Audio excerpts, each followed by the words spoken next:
আমার কোনো শোক নেই, আমার কোনো বিষাদ নেই। হে গুরুবৃদ্ধগণ, আপনাদের নীরবতায় আমার কোনো ক্ষোভ নেই। পিতামহ ভীষ্ম, ক্ষমা করবেন, আপনাকে প্রণতি জানাবার স্থিরতা আজ নেই। আর কর্ণ, তোমার জন্য ঘৃণাও বড় বেশি মনে হয়।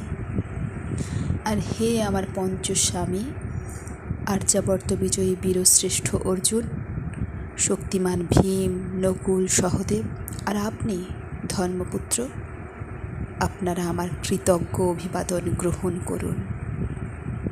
আমি সর্বজ্ঞা নই, যজ্ঞভূমির অগ্নি থেকে আমার জন্ম, ধর্মাধর্মের ক্ষুরোধার পথ আমার অজানিত। আর্যপুত্র, আপনার বিচার তাই আমার পক্ষে ধৃষ্টতা। আপনার কোনো বিচলন নেই, আপনার ধর্ম আপনাকে রক্ষা করেছে বিকার থেকে। কৃতজ্ঞতা জানান সেই ধর্মকে। ভীমসেন, তোমাকে আমি ভালোবাসা দিইনি কখনো, তাই তা ফিরেও চাইনি। শুধু তোমাকে আমার জিজ্ঞাসা ছিল ফাল্গুন, ঊর্ধ্বচারী মৎস্যের ছায়ালীন চোখের থেকেও কি দুর্লক্ষ ছিল দুর্যোধনের বুক? বলো সত্য করে। প্রেম নয়, শুধু পৌরুষের আস্ফালনই ছিল পাঞ্চালী বিজয়ের পটভূমি।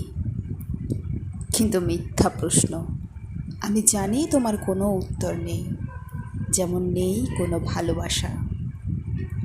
তোমার শুধু আশা আছে। কৈশোর থেকে তুমি জেনে এসেছো বীরভোগ্যা পৃথিবী আর রূপমুগ্ধা নারী। জেনেছ একদিন ধার্তরাষ্ট্রের হাত থেকে ছিনিয়ে নিতে হবে কৌরব উত্তরাধিকার। জেনে এসেছো যেখানে যা কিছু সর্বোত্তম, সেখানেই পৌঁছতে হবে তোমাকে। শুধু এই কুমারী লক্ষ্যের দিকেই তোমার দৃষ্টি ধনঞ্জয়। তাই অনায়াসে তুমি সরে যাও এক নারী থেকে অন্য রমণীতে। তোমার পূর্বপুরুষেরা যেমন একদা এক তীর্ণ প্রান্তরকে নিঃশেষ করে চলে যেতেন বনান্তরে, এই দ্রুত সভায় দাঁড়িয়ে আমাকে জানতে হলো নারী শুধু কয়েক প্রহরের বিলাস সঙ্গিনী। মণিময় হার, শত সহস্র তরুণী দাসী, দান্ত মাতঙ্গ, গন্ধর্ব প্রেরিত অশ্বযুথ, আর আমি পাণ্ডপুত্রবধূ। এক পংক্তিতে দাঁড়িয়ে আমরা সবাই অপেক্ষায়। পিতৃগৃহে যেমন দেখেছিলাম আহিরিনীরা দূর গ্রাম থেকে নিয়ে আসে তাদের পসরা, আর তার উপর ঝুঁকে পড়ে লুব্ধ ক্রেতার দল, আমাদের ব্যবহার করার জন্য তেমনই উন্মুখ হয়ে আছে তারা। তারা আমার পতির আত্মীয়, আর আমাদের বিলিয়ে দিচ্ছে যারা, তারা আমার পঞ্চস্বামী, বিবাহের মঙ্গলসূত্র হাতে বেঁধে যারা একদিন আমার উপর নিয়ম সিদ্ধ করেছিলেন তাদের অধিকার। না, শুধু এই রত্নমণ্ডিত শোভাগৃহেই নয়, আরও আগে আমাকে জানতে হয়েছিল আমার কোনো বাসনা নেই, নেই কোনো নিজস্ব ইচ্ছা।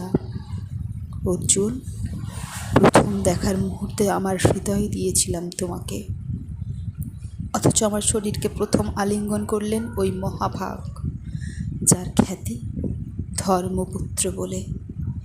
ইন্দ্রপ্রস্থর সৌধ শিখরে যখন আছড়ে পড়তো নববর্ষার জলধারা, যখন আমার কামনা ছুতে চাইতো তোমাকে, আমার অনুচ্ছিক দেহকে তখন আকর্ষণ করতো অন্য কেউ, যে আমার স্বামী। বসন্ত রজনীতে কিংসুকের প্রমত্ত উল্লাস মুহূর্তে তোমার ব্যাকুল বাহু টেনে নিত আমাকে নয়, অন্য কোনো যুবতীকে। বারে বারে আমাকে সন্তানবতী করেছে পুরুষ, কিন্তু তারা প্রত্যেকেই আমার আকাঙ্ক্ষিত নয়। কোনো প্রার্থনা নেই আমার। কুরুবৃদ্ধরা বিলাপ করুন, জ্যেষ্ঠ পাণ্ডব প্রহর গুনুন কোন পুণ্যলগ্নে ধর্মরাজ্য নেমে আসবে মাটিতে। ভীম, অনুগ্রহ করে স্তব্ধ হও। নকুল, সহদেব, বিচ্যুত হও না অগ্রজের প্রতি অটল বিশ্বাসে। আর অর্জুন, অন্তঃপুরে যাও, সেখানে তোমার জন্য স্নিগ্ধ শরীর সাজিয়ে রেখেছে তোমার অন্য কোনো প্রেয়সী। শোক নয়, লজ্জা নয়, এই রাজগৃহে দাঁড়িয়ে আমি জানলাম প্রেম নয়, অধিকার নয়, নারী শুধু প্রয়োজনের। জানলাম এখানে কোনো ভেদ নেই ধর্মপ্রাণ যুধিষ্ঠির, শক্তিমান ভীম, প্রেমিক অর্জুন আর লোলুপ ধৃতরাষ্ট্র নন্দনের মধ্যে।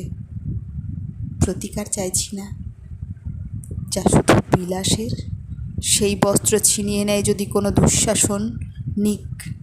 আমি কাঁদছি না, চারপাশে ভাসানের ডিঙায় পশুদের উদ্দাম নাচের ভঙ্গি আমি দেখছি না, চারপাশে ক্লিবদের অক্ষম বিলাপ আমি শুনছি না। ধনুর্বাণ নেই, আমি ফিরিয়ে আনছি আমার জন্মের স্মৃতি, যজ্ঞের আগুন। দ্রৌপদী নই, পাঞ্চালী নই, নই ভারত কুলবধূ, আমি কৃষ্ণা, জবাগ্নি শুম্ভুদা।